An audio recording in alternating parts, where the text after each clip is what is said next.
দীর্ঘ বিরতির পর আবার একটা নতুন ভিডিও নিয়ে হাজির হয়েছি আপনাদের মধ্যে। হ্যালো এভরিওয়ান, আসসালামু আলাইকুম। সবাই কেমন আছেন? আশা করছি অনেক ভালো আছেন। আল্লাহ তাআলার রহমতে আমরাও অনেক ভালো আছি। বাসায় থাকতে থাকতে একদম বোর হয়ে যাচ্ছিলাম, তাই আপনার ভাইয়াকে ফোন দিলাম যে আমরা একটু বাইরে ঘুরতে যাব। আপনাদের ভাইয়া বলল ঠিক আছে, রেডি হয়ে নাও, আমি আসতেছি।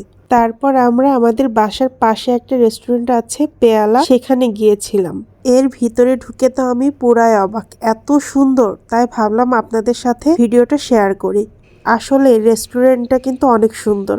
আমি আর আদিয়াত অনেকক্ষণ ধরে মেনু কার্ড দেখতেছি যে কি খাবার অর্ডার দিব।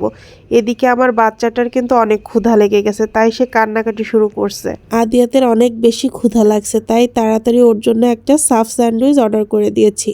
আদিয়াত কিন্তু সাফ স্যান্ডউইচ, বার্গার এগুলাই পছন্দ করে, এগুলা ছাড়া অন্য কিছু একদমই খেতে চায় না।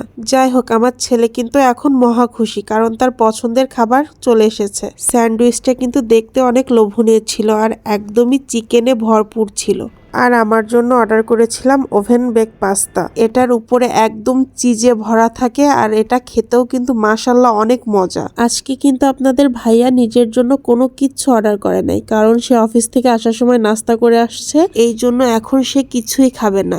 আর এদিকে আমার ছেলেকে আমি খাওয়াই দিচ্ছি, কিন্তু সে আমার হাতে খাবে না, সে নিজে নিজে খাবে। যাক, দেখে অনেক ভালো লাগতেছে, আমার বাচ্চাটা নিজের হাতে খেতে শিখে গেছে। আজকের খাবারগুলা কিন্তু অনেক মজা ছিল, বিশেষ করে বেক পাস্তাটা অনেক বেশি মজা ছিল, আমার কাছে অনেক ভালো লেগেছে।